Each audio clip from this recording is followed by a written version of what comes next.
like there's a part of me missing. And when I meet my dad, everything will fall into place.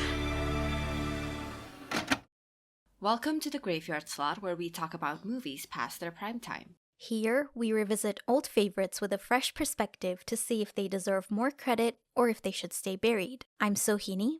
And I'm Sarah, and today we're talking about Mamma Mia. Before we start, as we've mentioned before, we want to keep sharing ways to help the people of Palestine, and this week we want to bring your attention to the Palestine's Children Relief Fund. The PCRF is a volunteer-based nonprofit providing medical care and humanitarian assistance to injured and ill children in Palestine. Over the years, they have sent over 2,000 children abroad for free medical care, sent thousands of international doctors and nurses to provide free medical care in local hospitals, and provided tens of thousands of children humanitarian aid and support they otherwise would not get. We encourage you to donate at pcrf.net for as little or as much as you're able, with a one-time or monthly contribution. PCRF also has a company matching gift program, which can be a great way to make the most of your donation. So today we're talking about Mamma Mia the movie. It's based on the 1999 musical of the same name. It's an ABBA jukebox musical and follows Sophie, who at 21 years old is getting married and finding her biological father. It's a big weekend for everyone involved, not least her mother Donna. Will she get married? Will she find out who her father is? The answers might surprise you. This movie was released in 2008. It's directed by Phyllida Lloyd, who is a director and producer for film and theater, gaining critical acclaim for both, and written by Katherine Johnson, who is a playwright and producer and wrote the book for the 1999 musical itself. So this is one of those movies that, like some of the ones we've previously discussed, one of us has watched time and time again and the other one has no clue about. In this case, Sarah has watched it numerous times, whereas I had never seen it before. And when we found out that it has a 55% rating on Rotten Tomatoes, it seemed like a good opportunity to revisit it and see whether that is deserved, coming from someone who has enjoyed it a lot in the past versus someone who is coming to it with a clean slate. Sort of. Yeah, can I also point out the fact that the sequel, which is not good compared to this movie, has a much higher Rotten Tomatoes rating? That is a crime. That especially made me really want us to revisit this one. Yeah, the critics continue to disappoint with this one. I'm still not over the whole debacle with the Scream franchise and how the ratings are all scrambled right. there, and we continue to be confused by what's happening. You're right, it is a bit of a pattern. Yeah, critics don't know what they're talking about. Do you have one in mind? I do have one in mind. Incidentally, this happens to be one that I do kind of agree with. It's from The Spectator, and it says, Mamma Mia has been made with the most delicious, joyful abandon, and all it asks is that you joyfully and deliciously abandon yourself to it and don't make too many observations. I think this review really hit the nail on the head, at least when it comes to my perception of the movie, which is that it is a great romp. It is a very fun time. It does, in my opinion, miss out on some interesting themes that it could have explored in more detail, but it filled those spaces with ABBA songs instead. Which is like not a bad thing necessarily, depending on what you're looking for in this movie or in movies in general. But yeah, overall, the delicious, joyful abandon that comes through in every frame. I agree. Any reviews that resonated with you? So I found one that I don't agree with, but it didn't make me mad. Like, I don't know why though, because you're it's too wrong. happy after watching Mamma Mia. You don't care. Yeah. But this one's from Variety, and it reads, Scribe creator Katherine Johnson, also in her first screen outing, and theater opera vet Lloyd, can't seem to find the right tone or style for their globally celebrated material. And I'm like, there's a lot of things you can say about the Mamma Mia movie, even though I will still disagree with them. But this is a strange one to point out, because I think the tone and style is one they did pretty well with. The one thing this movie does well, and they're like, no. I guess we should just kick things off. Yeah. And we will be talking about this movie chronologically, as always. And we open with Amanda Seyfried on a boat. I do want to say that I really like this scene as the movie's framing, because she's singing I Have a Dream, and that's a great thesis statement to go into this movie with. I mean, we don't realize it in the beginning, obviously, but over time, as the narrative unfolds, this opening scene, I think, gets stronger and stronger, because you realize more and more that that's kind of the core of Sophie's character and her arc in this movie. Yeah, that's a really great point. That statement about her having a dream really is recontextualized as we go through the story. And then we also return to a similar scene at the end of the movie that is her on a boat. And then we also get the song in a different context. And so you really can trace a clear arc from the start to the end and see the journey that Sophie has been on. I think it also applies quite adequately to the other main character in this movie, namely Donna, and what it means to her to have a dream and, you know, keep it alive and everything. And I also really like how part of the verse that she does sing in this scene is, I have a dream to help me cope with anything or everything. But that also kind of is an interesting layer to this concept, right? That a dream is more than just like a shiny thing or whatever. Like its function for these characters. Yeah. Speaking of shiny things, Sophie is out in the darkness because she's inviting 3 men, one of whom is potentially her dad, to her wedding. And we get this shot of the post box, which is kind of glowing yellow in all the shades of blue. It's like a lantern in the distance. It's like Mouse Lemonade and Lemonade Mouse.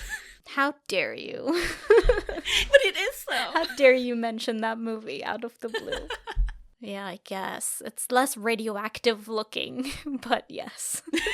It's like a lantern in the darkness. Which kind of goes along with the whole I have a dream thing. It's like the light at the end of the tunnel. This is what she's been waiting for her whole life, to find out who her father is. And now she's on the cusp of doing that, or so she thinks.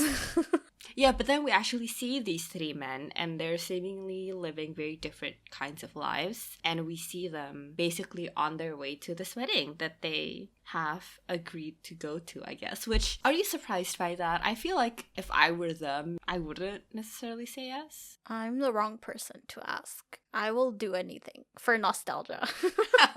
Okay, fair. I think it's fair enough that they would go, because for all of them it seems like they left things off kind of unfinished, maybe, at least with Sam, actually, now that I think about it. For the other 2, I don't know how things went, but if it's me, if it's not them, if it's like a past fling, it's like basically an old friend, right? Like, of course, it would be so fun to go to your old friend's kid's wedding. We'll have a blast. If it's like a serious ex, are you kidding me? I am not going to your kid's wedding. Especially if I were Sam. Yeah, now that you mention it, maybe it would have been more interesting if they each went with a different purpose. Like for Bill, it seems like it was a very relaxed, kind of casual thing, and so he's just there for fun. But maybe, you know, Sam has a bone to pick with her, but it's also complicated because he left her, and so that would be more interesting. And I don't know what Harry's there for, but it would be interesting if they had different motivations. But yeah, they seem to go to a lot of trouble to get to the wedding, and they miss their ferry and everything.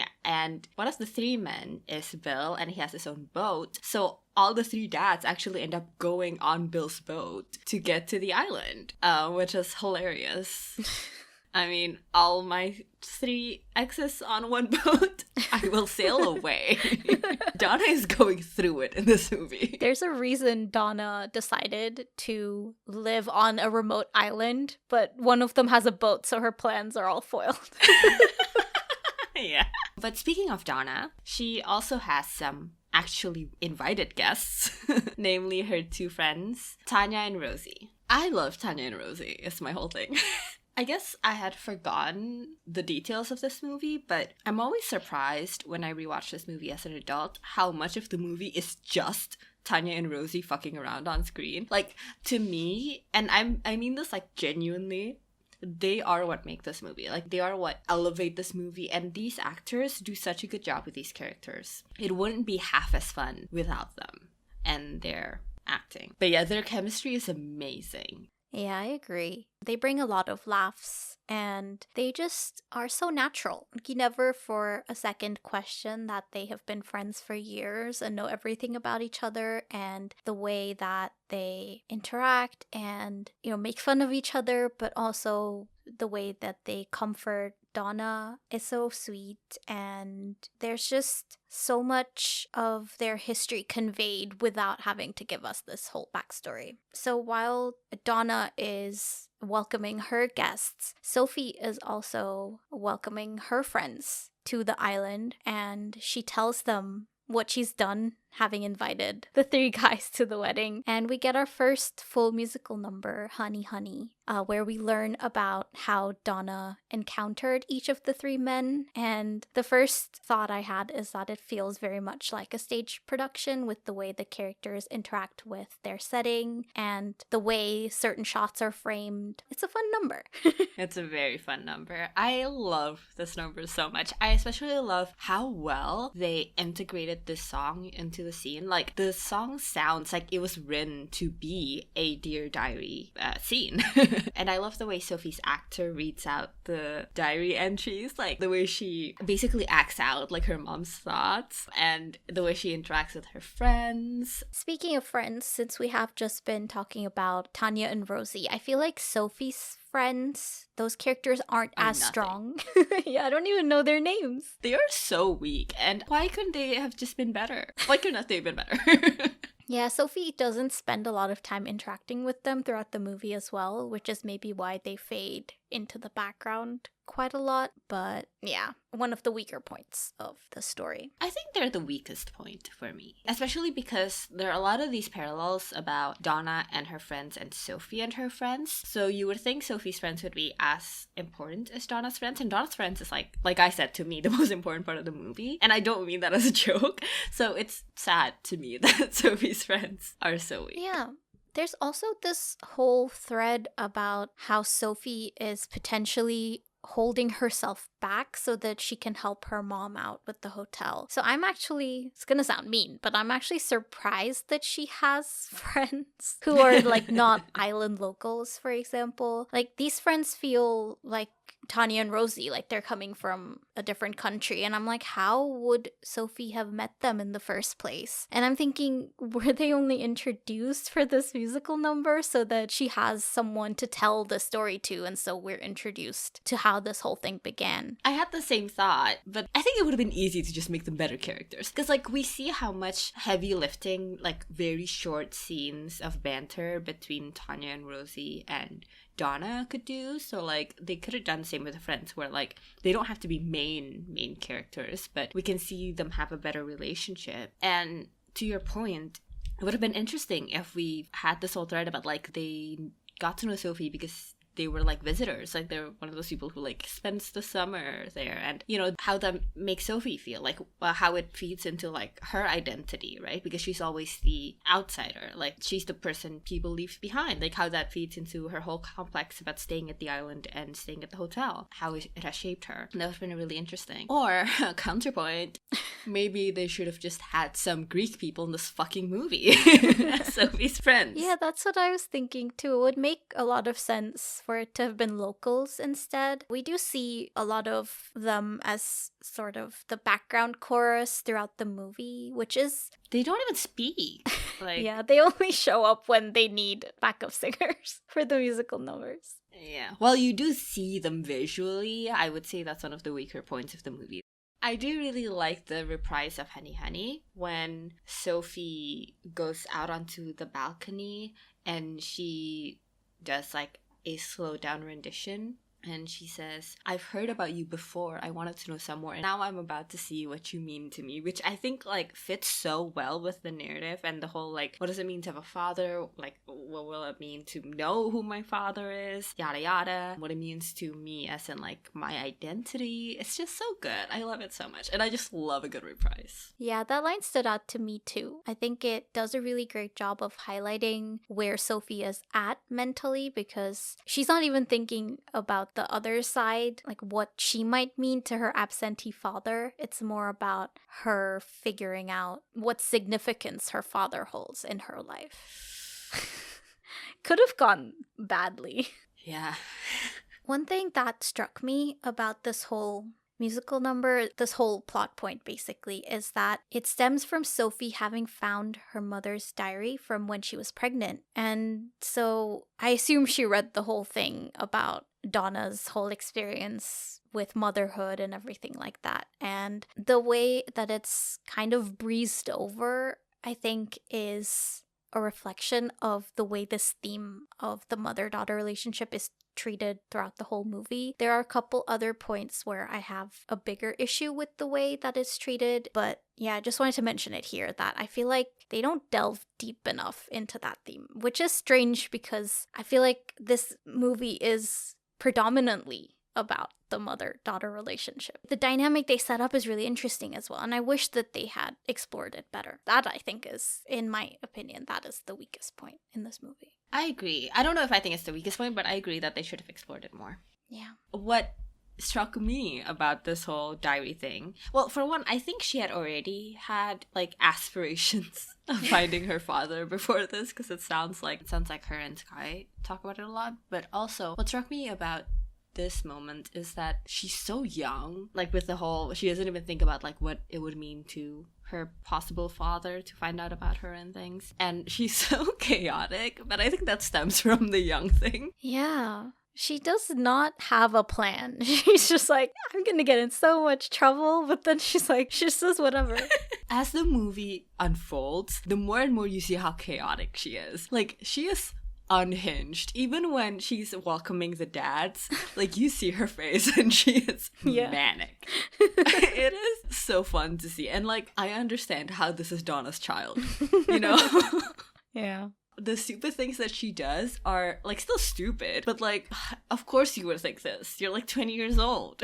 But yeah, it's an element of the story that I didn't realize how significant it is, like how big of an influence it is on the narrative. That's a fun aspect of getting to revisit it after all this time. For me, it was just, I don't know, I was just nervous for her because the entire time it seems like she is so short-sighted. She does not have a clue what she is doing. She does not have a plan. She's just digging herself deeper and deeper into a hole throughout the movie. And it's a miracle that she makes it out at the end unscathed. Yeah.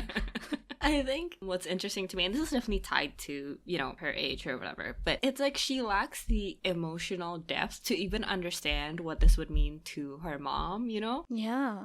It does depict the mother-daughter relationship pretty well in that you can be friends with your parent, but to a certain point. Like, after that, they are your parent and they are more concerned with you and more aware of your needs than you are of theirs I would say in general. Obviously, everyone's different. There's this one point where Donna has just argued with Sam and she's upset and she's about to go, I guess, talk to Sophie. But when she hears that Sophie's getting ready for the wedding, she hears laughter from inside the room. She doesn't go in. Whereas throughout the movie, we see that whenever Sophie feels like it, she goes up to her mom and she asks for help.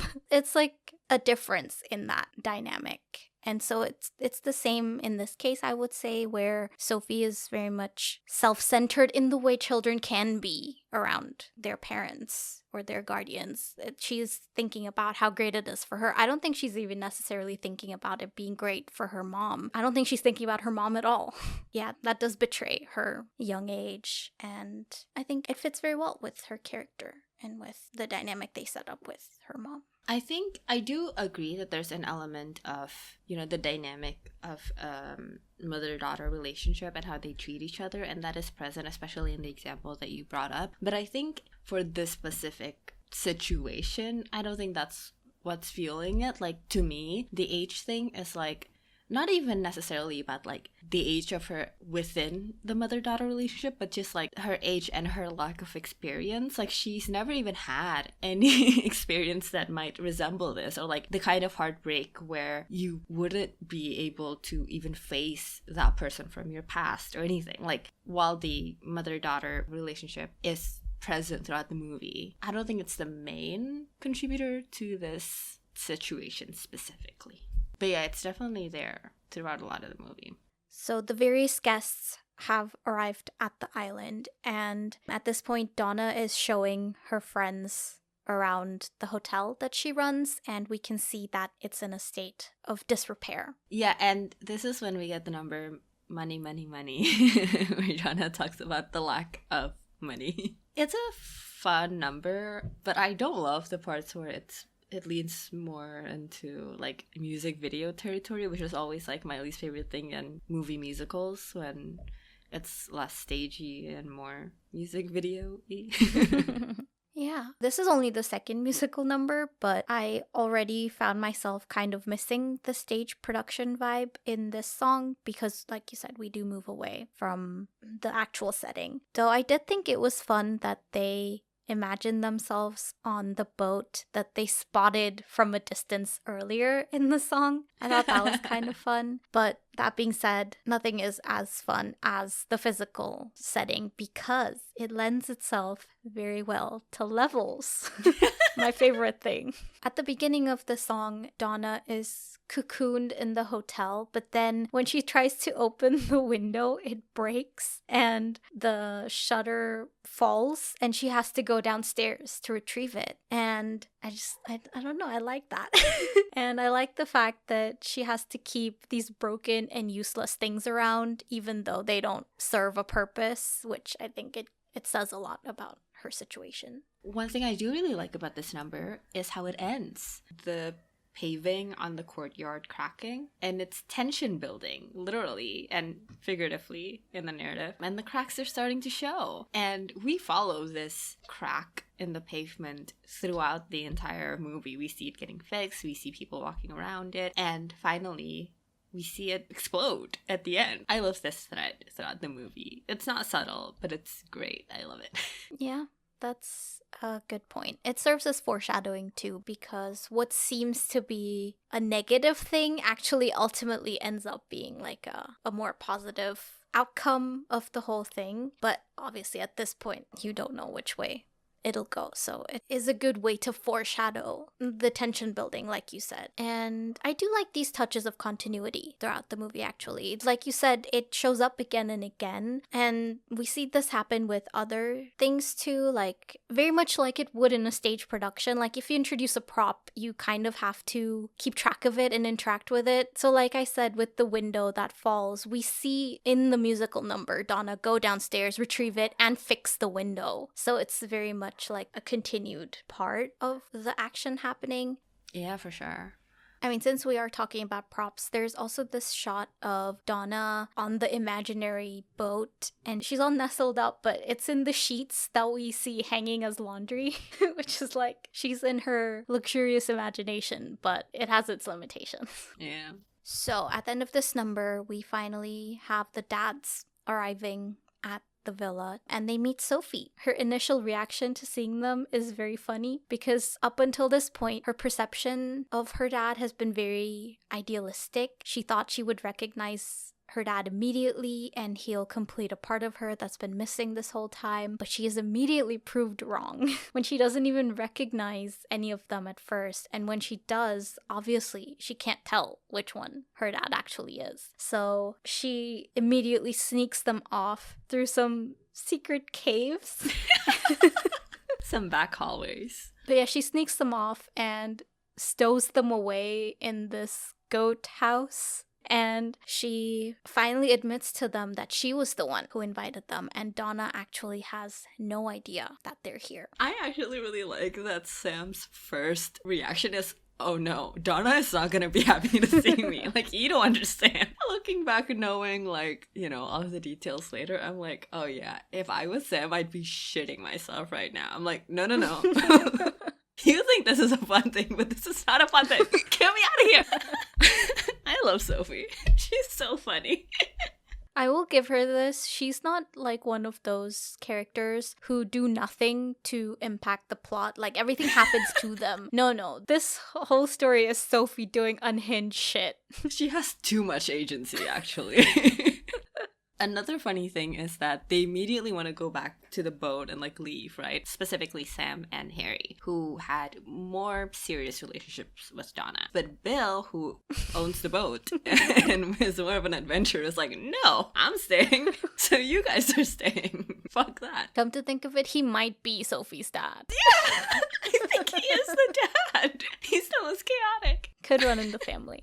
But at this point, Donna is blissfully unaware. She's hanging out with her friends. And I thought it was nice to get insight into Donna's character because we can see from the way she interacts with her friends that she's been self-reliant for so long that she can no longer fathom the idea of someone taking care of her just because it's a nice thing to have, not because she needs it. Because her friends do offer to lend her some money, but she's like, no, I'll be fine on my own, right after we've seen like 15 things break at the hotel. Yeah. I think they do such a good job of establishing these characters through the way they're interacting without giving us exposition heavy dialogue or like some long backstory or flashback or anything. They're talking about things that are very much relevant right now that also tell us a lot about their characters, which I think is difficult to do and a lot of movies fail to do. But Donna actually overhears something in the goat house. Whatever could it be? She peers through the trapdoor and recognizes the guys, and I really love these glimpses we get of them dressed up the way they were in the past when Donna was dating them. Yeah. It's funny, for one, but also it does show us how Donna is immediately brought back to the past and how she hasn't really moved on from that point in time. I mean, even more so with the musical number, Mamma Mia. Mm-hmm. Yeah. Before we get into discussing that, I just want to mention one thing. Before Donna discovers the dads, we have this shot of Sophie leaving the goat house after making the dad's promise to stay hidden. We see her climbing out. I just love the setting so much because she's like going up and down and all around. It's so fun to see her move around the secret little nooks and crannies to get around because you really get the sense that she's grown up here and it adds so much to the story and you don't really necessarily realize it until you watch something like the sequel to this movie where the setting was so sanitized and so lacking character. So it's like very charming and very fun to see this aspect on screen. It feels like a real place because of how much the characters interact with it, and not just interact with it, but interact with it in a meaningful way, in a way that tells the story. Yeah. But yeah, we get to Mamma Mia. Yes. And I love this number. She's, lamenting being brought back emotionally to this time in her life. And she keeps trying to look into the shed, but keeps being blocked by, posters and things, like the window is blocked. She can't really peer in the way she wants to. And, with the number itself, she's internally fighting with herself and with her past and with her feelings, even almost falling off the side of the shed, like she's on the edge of something. Her sanity. Yeah, and almost fighting herself, even with this one glimpse and with this one moment, like falling back to who she used to be, or like this time in her life. And my favorite part is her not being able to open the little trapdoor on top of the shed, and it's impossible for her to open. But then when the chorus comes in, one of them just opens the door like with ease, and it shows like the reality of the universe, which is personified by the chorus, which is the locals in this town. But they're they're literally the Greek chorus. I just got that.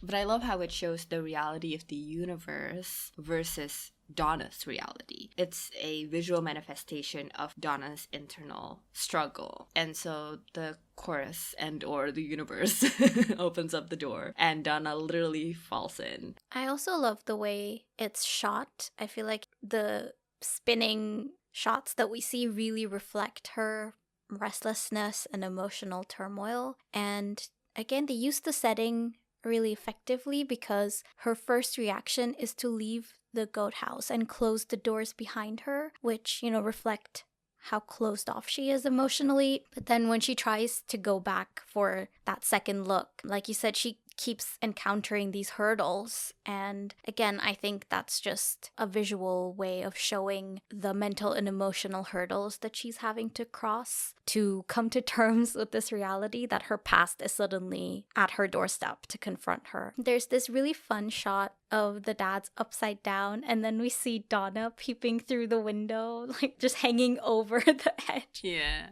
And it's kind of similar to what you said. Like, we're very much in Donna's perspective, and they do a good job of reflecting that outwards into the way this whole sequence is shot. And yeah, she falls in through the roof.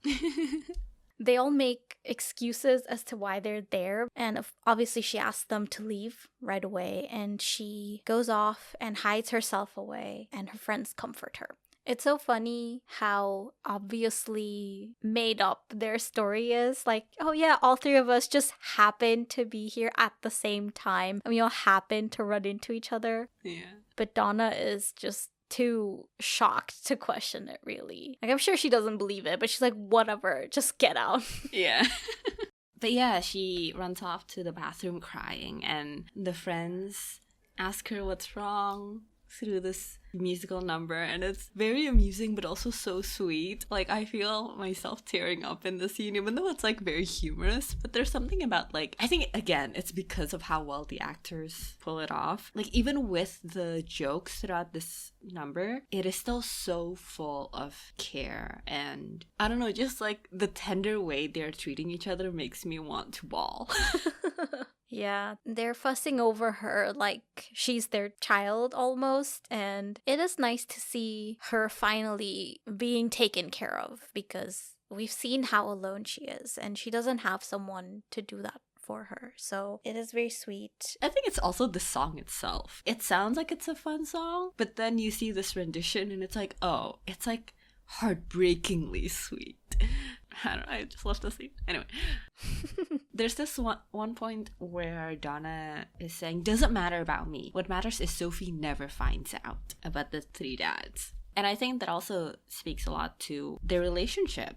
And I think this speaks to, like, the complexity of mother-daughter relationships, because, like, Donna doesn't tell her everything, Sophie doesn't tell her anything in turn. Like, the kind of relationship that they have built because of the very foundations of it, you know? And it's just interesting and pretty true to life, I guess. Like, obviously, they're both coming from very different places, but this portrayal of imperfect mother-daughter relationships is also present in the way they talk about Donna's mother. Just, like, another portrayal of how different mother-daughter relationships and how complicated it can be, and how, you know, it molds you as a person. Yeah, that particular scene where Donna says something so harsh about herself was kind of heartbreaking, especially because she is sitting in front of the mirror when she says it. So you can really tell how much she's internalized those awful things that her mother said to her, that she's now saying them to herself like that. So yeah, I think, yes, they do depict how, you know, complex different mother-daughter relationships can be. That being said, I don't get the feeling that this is normally how Sophie and Donna's relationship is, where they keep things from each other. I don't think it is a kind of relationship where Donna hides things from Sophie and Sophie doesn't tell her mom anything. I feel like it's more what I was talking about before with, you can be close with your mom, but up to a point. There is a point where your mom is less concerned about being your friend and more concerned about protecting you, and maybe the way Donna goes about it is not the best way, because she does resort to keeping some very important information from Sophie, but I get the feeling that this is more the exception in their relationship, because there is this really touching sequence later on when Sophie's getting ready for the wedding where we see that they are very close. They spend a lot of time together. And also, like I said, it doesn't feel like Sophie has like a huge social life outside her life on the island. Yeah, I feel like it comes down to that line in their relationship where it's less about being friends and more about a mother protecting her daughter any way that she knows how. Yeah, I can see that. I don't think I agree, which is fine.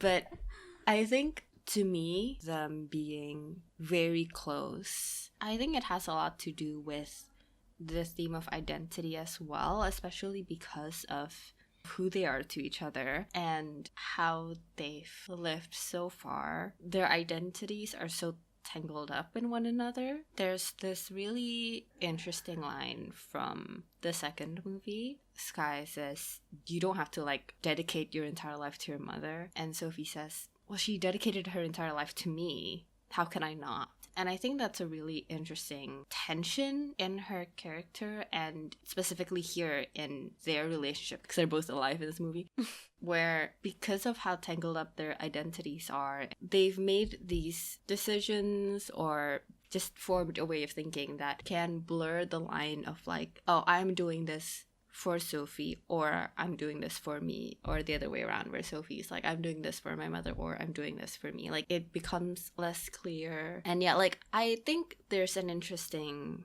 conversation about whether or not Donna's reluctance of facing her past and who the father was is more about her fears for Sophie or her fears for herself. But yeah, that's how it circles back to the scene we're actually talking about, was what I was trying to say. Yeah, your point about their identities being very intertwined is an interesting one. Now that you put it that way, we do see a lot of parallels between the way that she interacts with people around her, or the way that she acts in certain situations is very similar to how her mom acts. And so on the surface, sometimes it acts as just like a fun thing or a comic point, but actually, yeah, it does speak to their relationship. But I'm not sure how that necessarily relates to the point that we were talking about, because I mean, you're bringing in that line from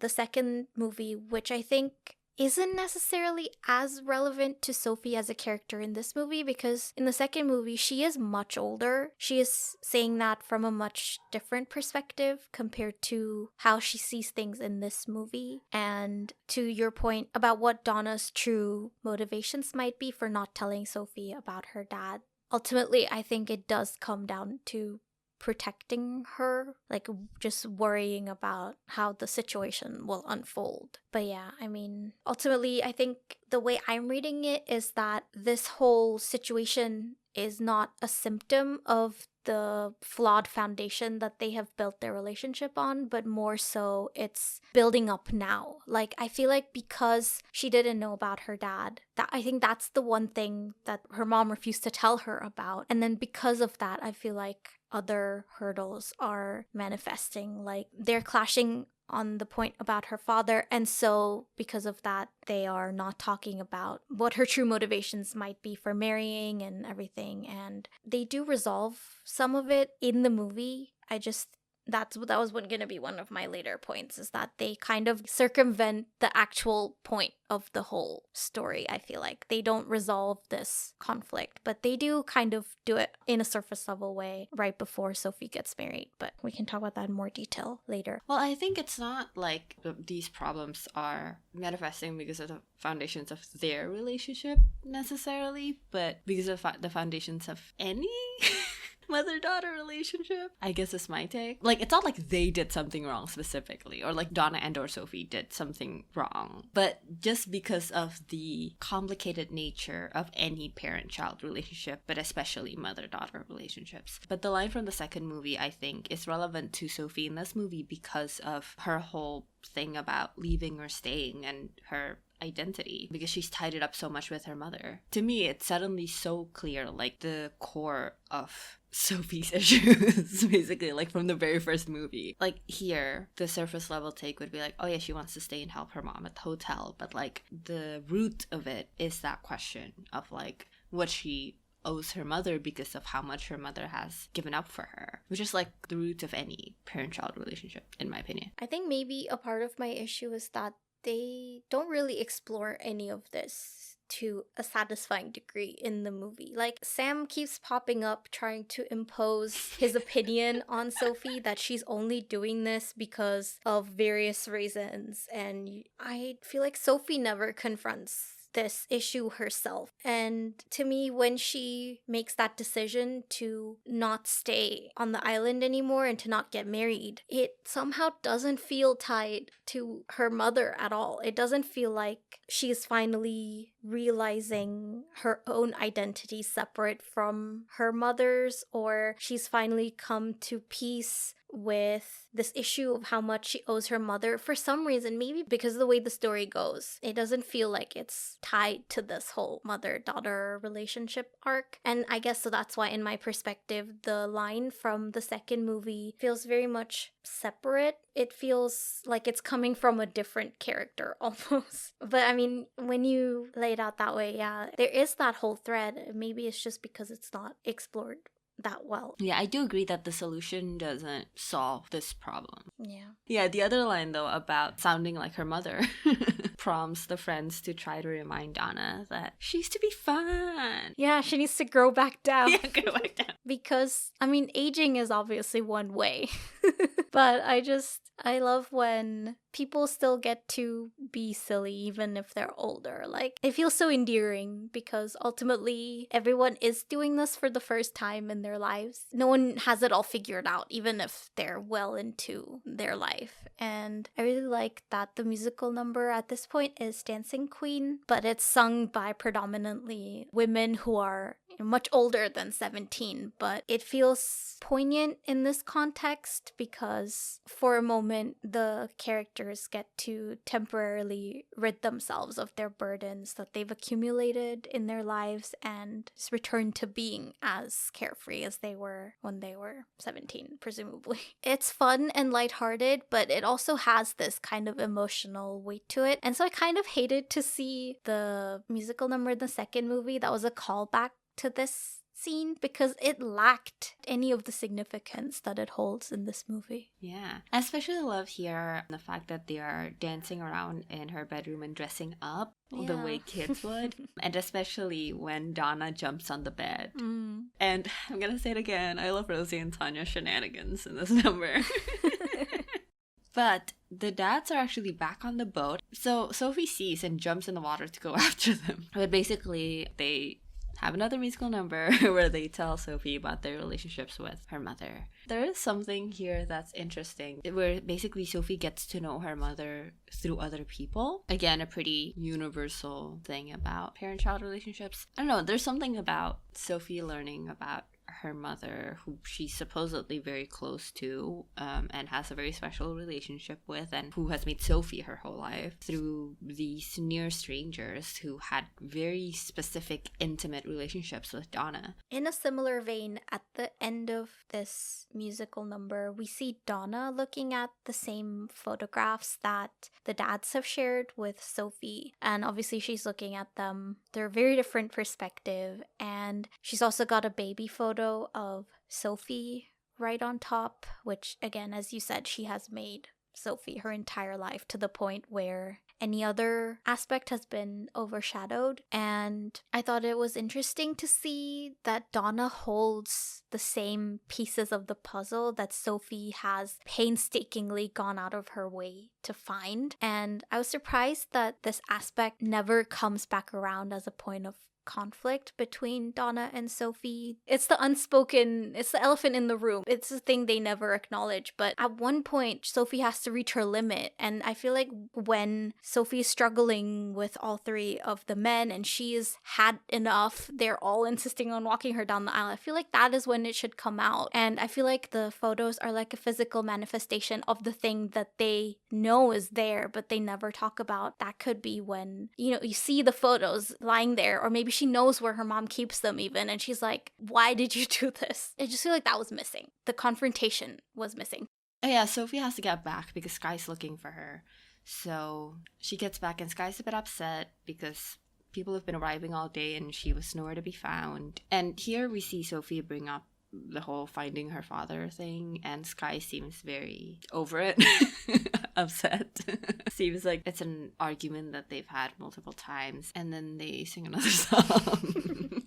basically they sing about their feelings for each other. And I've never really thought about this number. Like, it feels like not necessarily impactful to the narrative or the plot. Yeah, exactly. But now that we've talked about the themes and everything, I wonder if, I mean, I don't know that it does, but maybe there's something to the fact that they are talking about quite an intense infatuation, and maybe it fits quite well with the whole all-consuming love that Donna has for Sophie, and, you know, Sophie has for Donna, and Sky now has for Sophie. And later on, he mentions how he was kind of like traveling or something, but basically he found Sophie and they just stopped. Like, he just made Sophie his whole life. He stayed there for her and everything. And I guess it's an interesting version of maybe how Donna did the same for Sophie. Obviously not the same relationship, but like, it's interesting how this kind of relationship can manifest in different ways between different people. If that were the case, I think this number could have been more interesting in that scene where he tells Sophie that he put his whole life on hold for her. And then they sing this song, because I feel like then the meaning would have been more interesting, because as it is, it feels very disconnected from the rest of the story. And I was thinking, I wish it had been more about Sophie trying to tell Sky about what's happened, but him being more distracted and preoccupied by the wedding. But actually, no, I think it would have been more interesting if it took place in that later scene, now that you connected those dots. It's a fun song, but it felt kind of pointless to the story. Should we move on to the bachelorette party? My favorite part. Doesn't it look so fun? It looks very fun, yes. Also a little bit stressful with maybe like the way that it's shot or something. Again, they do the spinny thing. It looks very overwhelming, but yes, also fun. They're clearly having a hoot. It's not actually the climax of the movie, but a lot happens. A lot happens, and it's the climax of the movie where it counts, okay? Yeah, they're both having their bachelorette parties. And Donna and her friends, who used to be a trio called Donna and the Dynamos, perform at Sophie's bachelorette party, and we get our next musical number, Super Trooper. The dads stop by in the middle to watch her perform. The performance is a surprise, and you can tell that Sophie didn't know who's coming, and she's so excited over it. And obviously she looks up to her mom a lot, but also to Donna and the Dynamos a lot, and this past that her mom had. And it seems like this must be one of the only times she gets to see it. They're doing the number, and at the end of the verse where she goes, and somewhere in the crowd there's you, yeah. Donna looks at Sophie and winks at her, and it's such a tender moment. I can't get over how in these scenes so many times we get these fun numbers and whatever, but then like the actors do something that kind of gets to the heart of the scene, you know, like with every single number they get to the core of like the relationship that they're exploring with that. Like, for example, here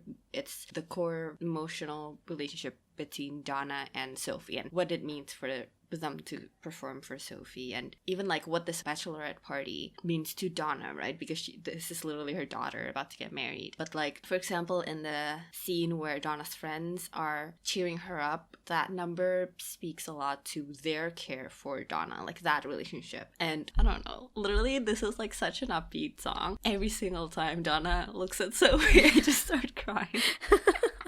No, that's a great point. And that moment caught my eye too, especially in contrast to when the dads show up. The somewhere in the crowd is you turns into something very different, because obviously now she's very preoccupied by their presence and them watching her. And I just liked how the meaning of the lyrics can vary depending on how the characters are feeling. It's not just like this song is in this scene just because. It's like you said, the actors do something with it, and so it becomes more integrated into the story and into the characters' feelings, and it's more interesting that way. I saw this review from a website called Real Views that said that the movie is basically a repository for ABBA songs, and I feel like moments like this kind of prove that wrong, because it's not just that. Yeah. But yeah, the guys jamming in the back is so funny. But I would like to point out a specific line that Donna says about the guys. Yeah. Donna is talking about how he wants to get rid of the guys, right? And how she raised Sophie. She did all of this by herself. I won't be muscled out by an ejaculation. And I love that so much. And I think, like, genuinely, not as a joke, it kind of stands for, like, the whole movie, right? Like, it's what Mamma Mia is all about. And I love it. Yeah, I mean, they have been about as useful as that Sophie's entire life, so. We get another excellent number, though. Yeah. The bachelorette party continues, despite all the main characters spiraling. We get these series of scenes where Sophie talks to each of the dads. And so first of all, she talks to Sam. He encourages her to discover life beyond the hotel and the island. And I mean, it's an interesting thread about Sophie, but I don't understand why Sam is the one bringing it up. He's known her for all of 5 minutes, and it doesn't seem appropriate for him to have all these insights and to give her all of this unsolicited advice. I agree. I think a lot of his insight and advice and whatever is very much about him. And I think it just so happens to like coincide with Sophie's journey and things, but he's not right. Yeah. Even though like literally, yeah, like the way things unfold and the choices that she makes like kind of line up with what he's saying, but it's not because of what he said, and what he said is wrong. Yeah. He's not saying any of this coming from like an informed perspective, just from a biased perspective that is fully based on his own experiences and his own past and his own desires. Because he's fully talking about himself. And it's never addressed either. The fact that he keeps talking about himself when he is trying to give her advice. I don't know. Nothing ever comes of it. He just pops up at inconvenient moments and spouts stuff and then leaves. It doesn't inform his relationship with Sophie in any way. It doesn't give us anything particularly interesting, and I don't think it does anything for the story, really. It doesn't make their relationship interesting, I agree. To me, I think it's just another version of the whole, like, Sophie's identity thing. We get a confrontation later, but I can't really talk about it until we get to the confrontation. But all this to say, I agree with you that he's not helping her or anything.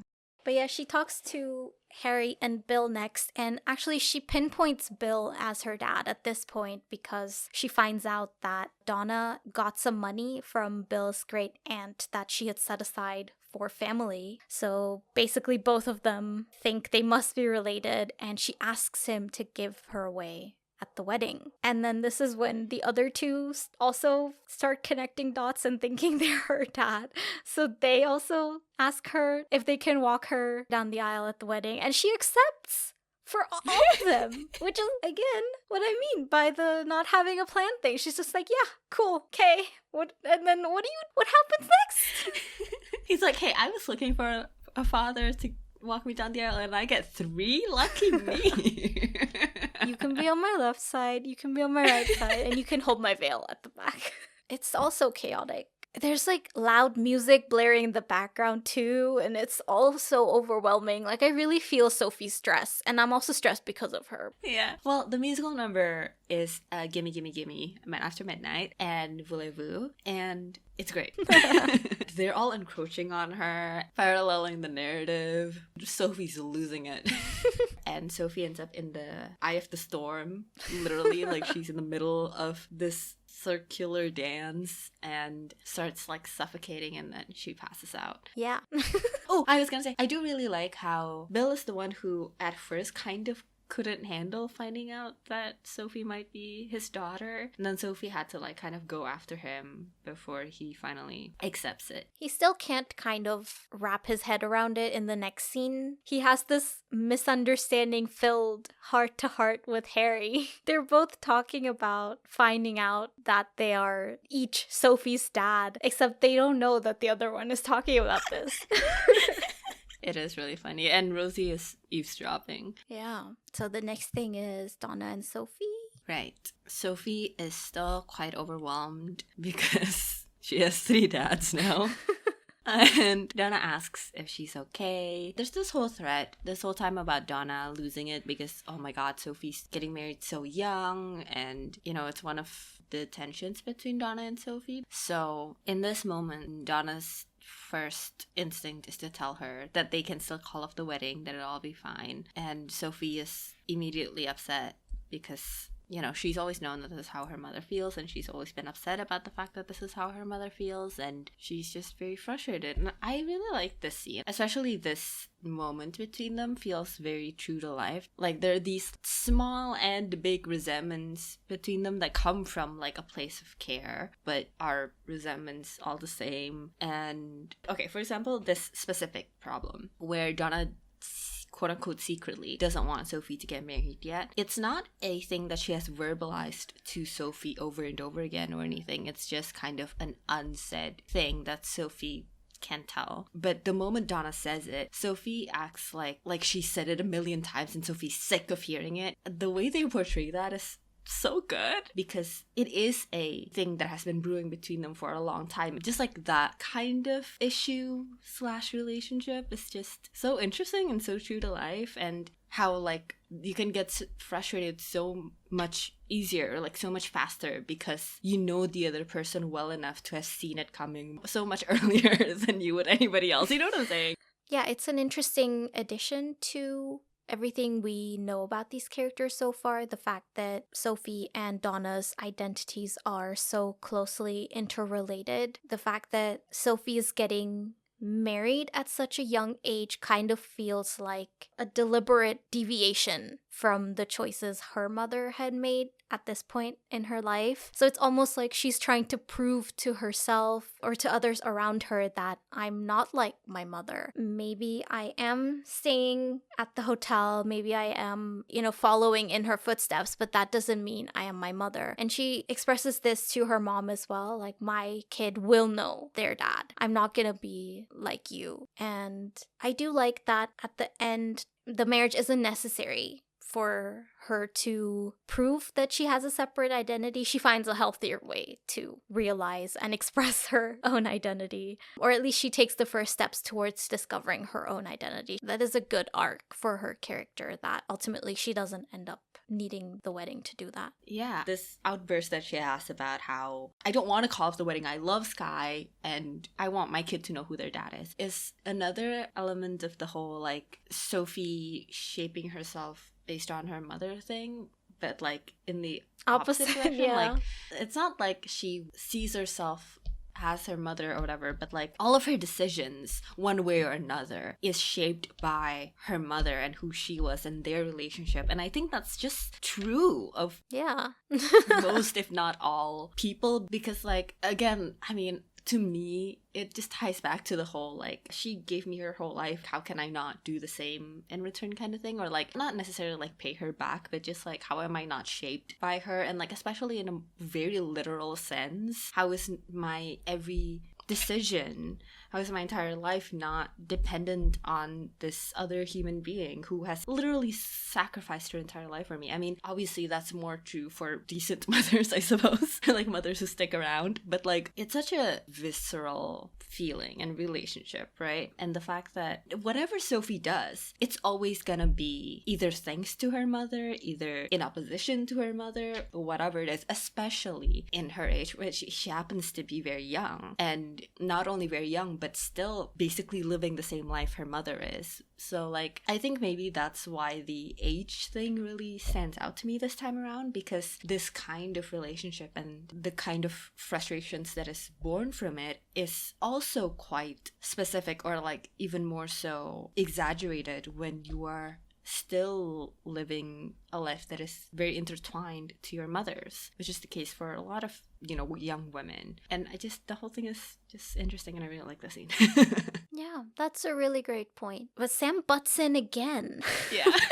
I don't like the scene. I don't either. Long story short, they sing SOS, lamenting where have the relationship gone. And he tries to help Donna to fix up the crack in her courtyard. But Donna's like, leave it, I can fucking do it alone. And again, that stands for like their whole relationship and their past and blah, blah, blah. And yeah, you go, Donna. Not like just the pavement thing, but like, you don't need Sam's help. You never did. Fuck him. Yeah. He has got such an idealistic view of the life that he dreamed of. I think that goes to show just how out of touch with reality he is, because he's talking about this airy fairy life with them, living on this island together. Whereas we see Donna's reality. We see what it actually turned out to be. We see how hard she has to work, how difficult she's had it. And he doesn't seem to be hearing what she's actually saying. So I really like the disconnect between them here, because even if they're singing the same song, they're not on the same page. They're saying different things. You're right. Yeah. Again, it's so frustrating how he's lecturing Donna about Sophie like he knows anything. It's so annoying. Him saying all that bullshit to Sophie is one thing. Him saying that shit to Donna, get the fuck out of here. You can now step in and try to be a parent, or even like make any fucking comment about my parenting or how I'm handling my child. Like, the fact that she did not fucking slap him. Like, it's one thing for just like an ex or whatever to come in and say that shit about your kid, or like about your relationship with your kid, whatever. It's another for it to come from someone who might also be her parent. Like, I feel like there's this unsaid thing, right? The unsaid thing is like, I can say this shit because I have a say. And it's like, no, you fucking don't, okay? Yeah. Anyway, basically Rosie and Tanya have been tasked with kind of distracting the guys. They've tasked themselves. Yes. to do that. This is also where we get the next musical number between Tanya and one of the, I don't know, is he a staff member? Or like one of the locals. It's this young guy who hits on her. Yeah. I think songs like this are kind of the ones that make me think of the movie as an ABBA song repository. Apart from being fun, I don't think it does anything for the story. I feel like you could take it out, wouldn't really make a difference. And I feel like, especially compared to the previous scenes and the emotional weight that they held, I feel like this kind of takes away from that. And so instead of having this build up of tension and emotion leading up to the wedding, we instead get this break, and then things after that sort of, they risk falling flat. I'm not going to blame this musical number because the scenes following this are actually very touching. So I'm not going to blame the song, but I don't think it does anything for the story. Sorry. But it's fun. I love the scene so much. Tanya sings Does Your Mother Know? I mean, it's just like a fun number you would find in a musical, like on a stage musical. I think maybe the difference is a stage musical has so much more room to breathe. Like, it's so much longer. Whereas maybe with like an hour-and-a-half movie, you want things to be tighter. You want to keep the momentum going. But if this isn't in the movie, I do think it's a significant loss. It's a really good performance. You gotta give it that. It is still fun. I will give you that. But yeah, at this point, we return to a more serious note because Sophie tells Sky about this whole dad situation, and he's very upset that she didn't say anything, and especially because he suspects that the whole reason she wanted a big wedding is because she wanted to find her dad. Again, Sam pops up.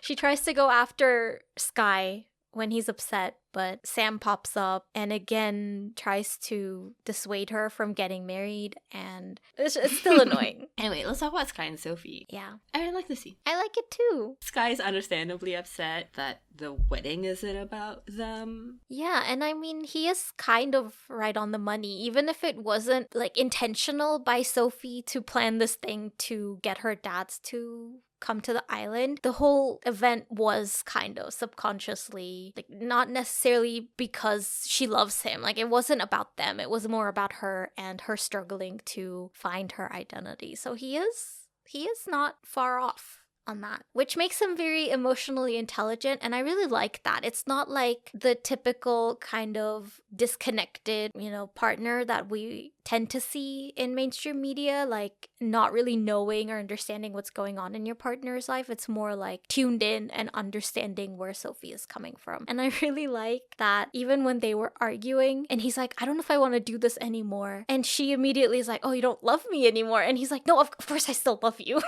Yeah. That's not even a question. I really like that. To me, that is a very mature and not one-dimensional take on relationships and love love, like, that's not really always the problem, like, whether or not you love someone. Yeah. But, like, being with somebody or, like, knowing that you love somebody is not the end-all be-all of your relationship or your issues. And, like, it matters. It matters to Sky. It matters to me.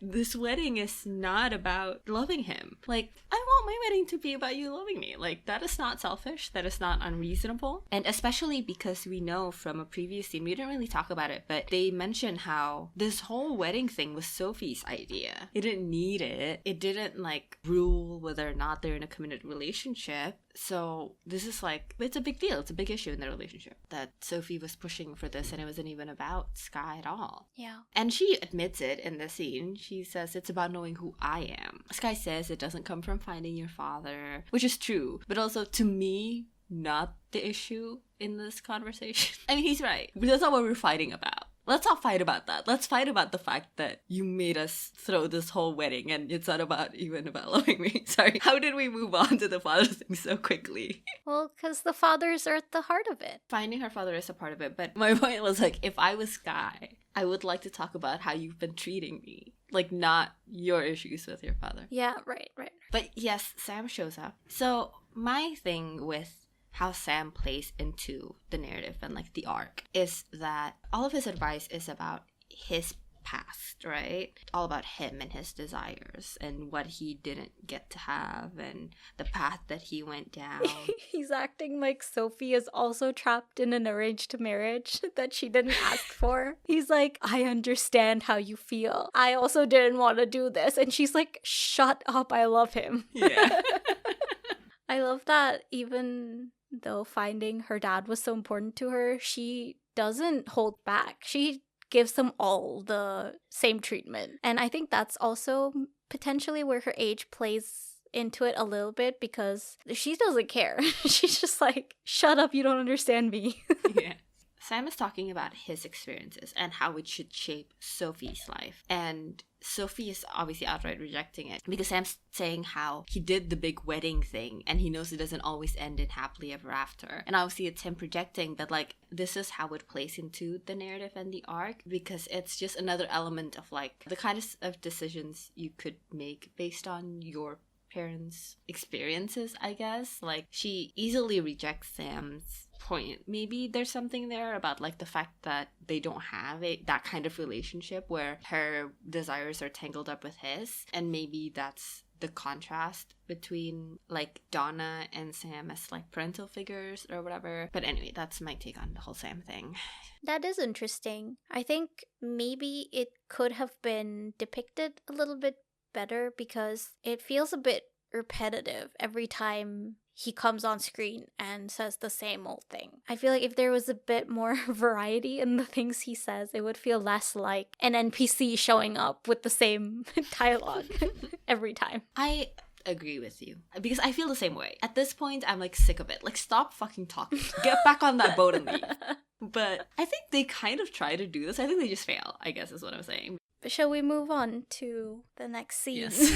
I think this is my favorite scene in the entire movie. It's so touching. So Sophie gets away from Sam, thankfully, and his jibber jabber. And she asks her mom for help getting ready for the wedding. And this is the next musical number, Slipping Through My Fingers. And it's performed predominantly by Donna as she watches Sophie get ready and thinks back to the time that they have spent together. It's a very sweet scene, and Donna basically is talking about Sophie growing up but also losing her forever. Even as she's living through these moments, like when she was younger, she's already so painfully aware that she's already losing her. It's such a universal feeling as a parent. It's a paradox that as you're raising your own kid, you are actively losing them. But that's inevitable and, like, core to you spending time with your child. There's no raising and keeping your child. It's really interesting too, because in the scene, Sophie asks Donna if she's letting her down. Basically, Sophie's asking the fact that I'm not living my life the way you did.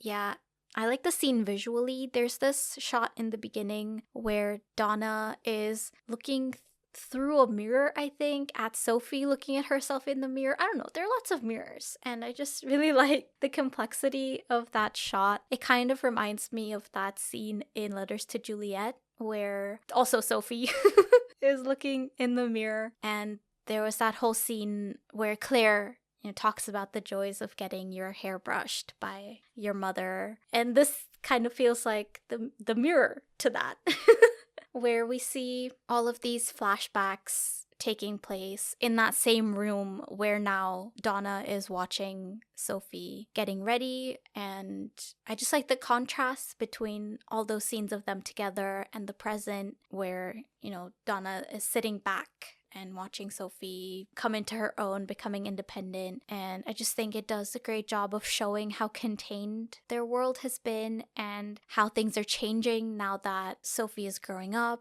I also really like that. I mean, they're not flashbacks, right? Like, they're happening then when they're getting ready. I thought they were flashbacks. They might be flashbacks. I was gonna say that I really like that them getting ready now in the present day is standing in for the past, and how those, like child Sophie who needed her mother to put a band-aid on her is present in this Sophie as well. I really liked that aspect to it. But yeah. Yeah, that's a nice way to put it. But this is the moment where Sophie finally asks Donna to give her away. Yeah. And basically it's the answer to the question she's had all along, right? Yeah. This is the person who made her, for better or for worse. I really like that she comes to that realization, and, the answer to the question she had before about what does this person mean to me is kind of moot now that she has had some revelations about her identity and about the role her mother plays in her life. I just think it was a really abrupt transition from where she was before this scene, where she had just argued with Donna, she argued with Sam, and then it feels like this scene is supposed to be a stand-in for her coming to that realization. Like, if this weren't a musical, they would have had to talk about it, and then she would ask her mom to give her away. But as it is, it feels like they're going straight to the wedding without resolving the conflicts that they set up. And I feel like now could have been the moment where they finally address some of the things that they've avoided doing so far. And it could be something as simple as, like, they are not agreeing with each other, but Donna helps Sophie get ready for the wedding anyway. And during that process, Sophie realizes that her mom is enough. And I don't know, it's like an example. That doesn't need to be how it should have been or anything, but it just felt like something was missing. Like, they were angry at each other, and then at the end of the song, she's like, give me away. I think the question of what her father, or like the person who would be her father, means to her isn't necessarily moot, but like, she has found the answer for her, which is that it means nothing. She will never have that. She will never have had a father who raised her or whatever. Sure. For another, I don't think I quite understand what issue or disagreement that they're supposed to resolve here. She's mad about her mother's feelings about her getting married and how her mother sees it and stuff. But like, you can't really resolve that. But yeah. Do you want to talk about the wedding then? Yes. Sophie rides off on a donkey to get to the church, and when Donna is about to follow, Sam... Oh my god, I keep forgetting that Sam pops up again. Sam shows up again and has the nerve to insist that he wants to walk Sophie down the aisle. And this is the next musical number, The Winner Takes It All. I hate Sam. I get where it's coming from, just because he doesn't know all the bullshit that's gone down. Last thing he knows is that Sophie asked him, or like Sophie agreed or whatever, but like, I still hate him, so whatever. Even though I don't love the number per se, like the performance or whatever, like it's very static, like it doesn't take us through the story or anything. I do like what it says about these characters, in the sense that, like, the song is right. The winner does take it all. Basically, in this moment, I am Meryl Streep screaming at Sam, like, fuck you. Of course you would win. You always win. People like you always win. And it's not fair. I went through this. I raised her alone. I went through all this bullshit. And of course, you win at the end. Like, in the sense that if he walks her down the aisle, like, he wins, right? The ejaculation wins. God. Even though I don't love the way they use the number, like, on screen, you know? I do like what it stands for. Like, I like what it's saying. Yeah, that's a really great point. You can really sense how indignant Donna is, and rightfully so. Emotionally, it packs quite a punch. I don't think it's their most like creative number in the movie, but I do like how simple it is. Just Donna confronting Sam head on about how she feels. No frills, you know. I dislike the way it's done in this movie so much that I don't think it packs a punch. I have to think about it and I'm like, okay, yeah, I'm mad at Sam. To be fair, he's just standing there, and I don't think it's impacting him. It's impacting me. That's the thing. I feel punched.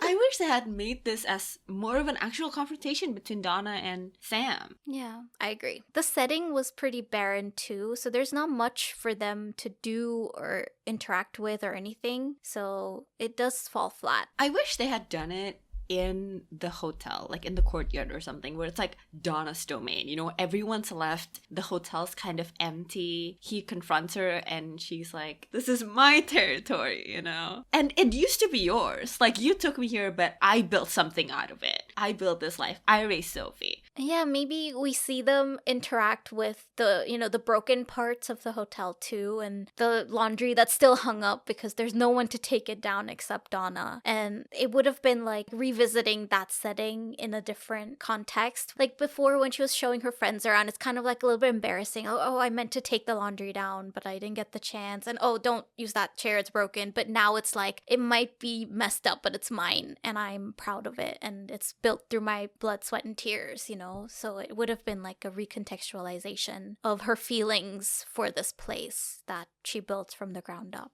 That would have been great. I like it, even though I hate it, but I like it.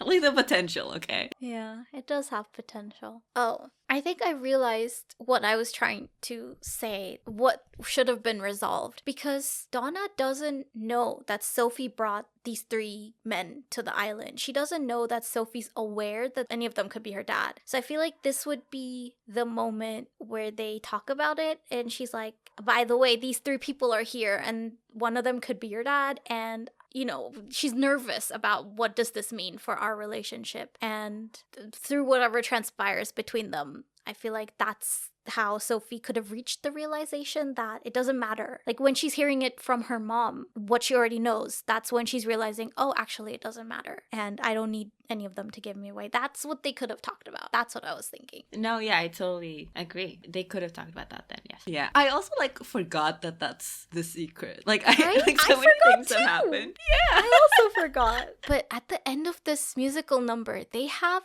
Donna run up the stairs to the church. And this is the moment where I realized that Donna is not human. She is superhuman. Because she makes it up there. She's Meryl Streep. True. If anyone could do it, it's Meryl Streep. Yeah. She gets up there too, way before Mr. James Bond. She should be the next James Bond. She should. Oh my, no, genuinely, Meryl Streep next James Bond. Oh my god. I'd watch that. For the first time in my life, I would watch a James Bond movie. Mamma Mia is the best James Bond movies, our hot take. And we don't even like James Bond in it. So there's this part where like they're all relieved that Donna makes it because I guess they have been kind of waiting for a hot sec. Yeah. And you know what? I wish this had been the moment when they have the confrontation / resolution or whatever, because Sophie's kind of like waiting in front of the church, like slumped in her seat. And I wish this had been the moment where Sophie's like, I thought you weren't gonna come or something, like you took so long. Like I was kind of starting to get worried, like I know that we're not on the same page, and then like things come to life. Maybe she's like, Harry offered to walk me down the aisle since you're not here. Bill offered, and I realized I don't want any of them to do it. I want you, and I kept waiting. Oh. Anyway, that's my script doctor for Mamma Mia. That would have been sweet. I would have liked that better than what we did get. But yeah, Donna walks Sophie down the aisle, and they're about to get started when Donna seems to have had enough, and she decides to announce that Sophie's dad is at the wedding, except that it's not really a surprise, and Sophie pulls out the Uno reverse card and tells Donna that she invited them. And the dads all have breakdowns when they realize that they might not be Sophie's actual dad.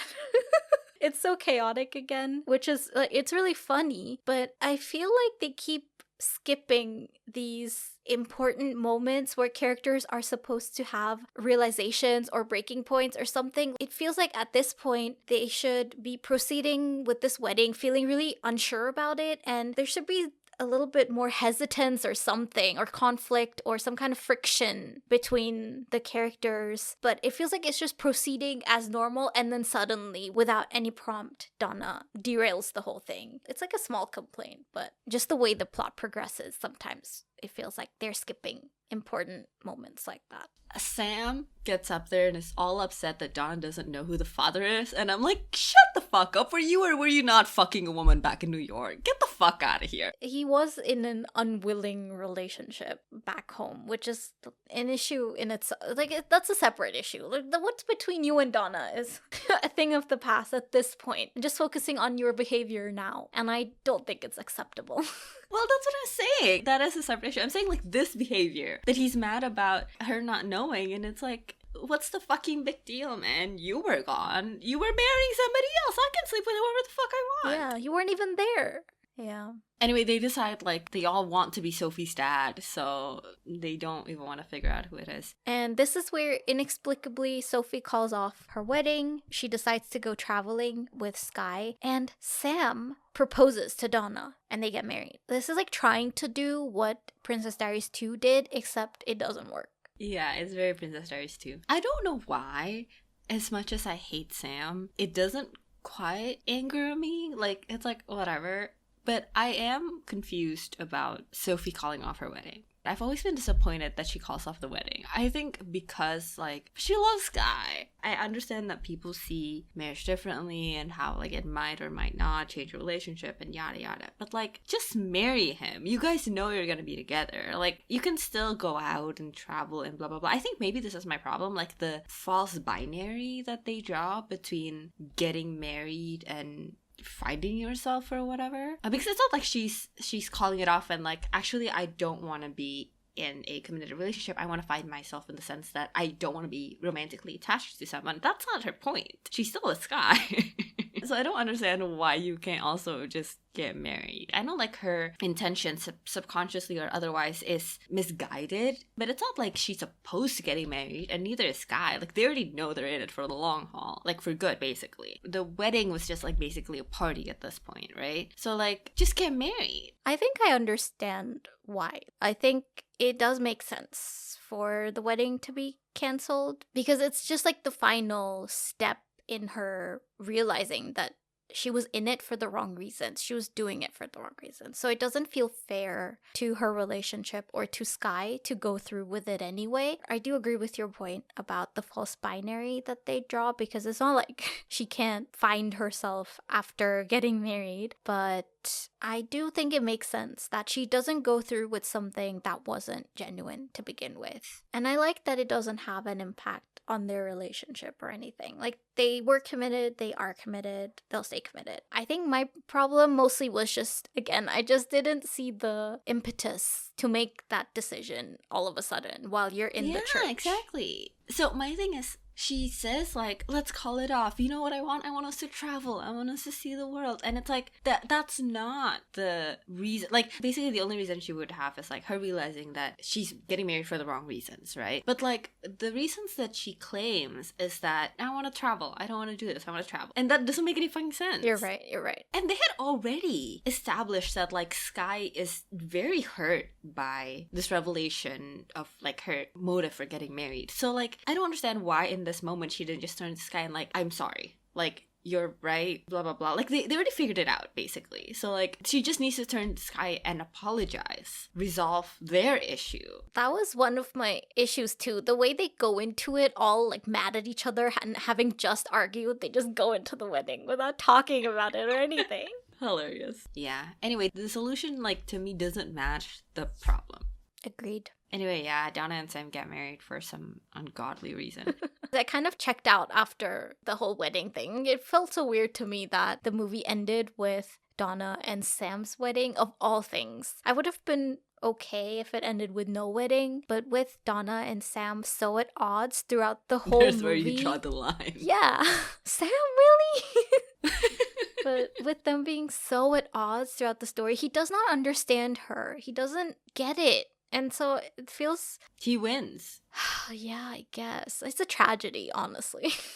It doesn't feel like a fitting conclusion to this story. But the best part of the movie, I keep saying that, but one of the best parts of the movie, the crack in the courtyard explodes, the tension breaks, water shoots out. Donna says, "It's Aphrodite." I mean, it's nice that they choose to see it that way. It's like daily life and the imperfections, but they choose to see it in a way that is special. Such a satisfying moment after watching this fucking crack like for the whole movie. Yeah. But it ends with "I Have a Dream Again," with Sophie hugging and saying goodbye to her dads and to Donna and getting in the boat and leaving. It was a very nice full circle moment, really highlighting Sophie's arc and how her perspective has changed. And I thought this was a nice ending to match the beginning scene. Yeah, and a bittersweet one too, because Sophie finally leaves. So, yes, let's do absurd conclusions. My absurd conclusion is that Sophie from this movie and Sophie from Letters to Juliet are the same people. Because there are too many parallels to ignore. Because her name is Sophie. She likes to stand on balconies. She is in a relationship with a man who has dark hair and is from a different country. Mirrors. She likes to sit in front of mirrors. Yeah, I guess Letters to Juliet might be like the sequel, because like by then Donna has passed. Yeah, exactly. My absurd conclusion is that Sophie's two friends actually left halfway through the movie. We just never noticed. Maybe they're figments of Sophie's imagination. Yeah. Sophie has always wanted best friends like her mom. And so Donna goes along with it and pretends. Well, now that we've discussed this movie in excruciating detail, have your opinions changed and would you recommend this movie? Because my opinion... has it changed? It has like the teeniest bit. It's so hard for me to watch this movie seriously. Like, I just have too much fun. I cannot explain, okay? The first couple of notes play and I'm just swept away. And I don't mean that in a like, oh, this movie is a turn your brain off movie, because I don't believe in that. I think that's stupid. Always use your brain. What the fuck are you talking about? But my brain is just having a lot of fun. So, like, I think I see its flaws more now. Particularly just the whole Sam thing. But that's about it. I still think it's an excellent movie. I feel like I'm the only one who gets so emotional in this movie. But I don't think it's because I'm a crybaby, even though I am. I think it is there. You just have to, like, try to take this movie seriously, you know? Like, I feel like other people may not feel it because, like, they go into this movie already having made up their mind to, like, not take it seriously and not engage with, like, the more serious themes it may be bringing up underneath the surface. And I think that's where it's coming from, where people are like, oh, it's just fun and there's not much to it. I think it's because they actively disengage with what the movie is saying and what the movie is portraying, not because the movie isn't saying or portraying anything. So yeah, I recommend the movie, and I'm sure most people have seen it, but I recommend rewatching it and actually paying attention. Perhaps. What about you? Well, I went into this with no preconceptions, so I didn't really have an initial opinion. And now that I've had the pleasure of experiencing it, I do think it's a fun time. And not just that, I do think it's got more substance to it. Like that review that I brought up before from Real Views, calling it a repository for ABBA songs, I do think that's misguided. And it's the kind of take you would come away with if you weren't paying attention, or if, like you said, you had already closed your mind to what you would find in this movie. There are certain points where I can sort of see that, where it feels kind of like the songs are more important than the story. Like it feels like the story's moving aside to give space to the songs. But that's only one or two moments. Otherwise, I think the songs and the story work together really well to enhance each other and to, yes, create a very touching story. I guess my only complaint would be I just wish some of the themes had been explored a little bit more, but ultimately I don't think that it's that big of a complaint that it makes it a bad movie. Like, it's still an enjoyable movie. It still has enough substance to keep you engaged. Visually, it's a very stunning movie, and I think it does a great job of balancing the touching and emotional parts and the fun, lighthearted parts. I would definitely recommend this movie. All right, that's it for this episode. If you have any suggestions for movies we should discuss on the podcast, send them in at graveyard_slot on Instagram, the Graveyard Slot Podcast on Tumblr, or email us at thegraveyardslot@gmail.com. If you enjoyed this episode, please rate and review. Thank you for listening, and we'll see you on the next episode of The Graveyard Slot.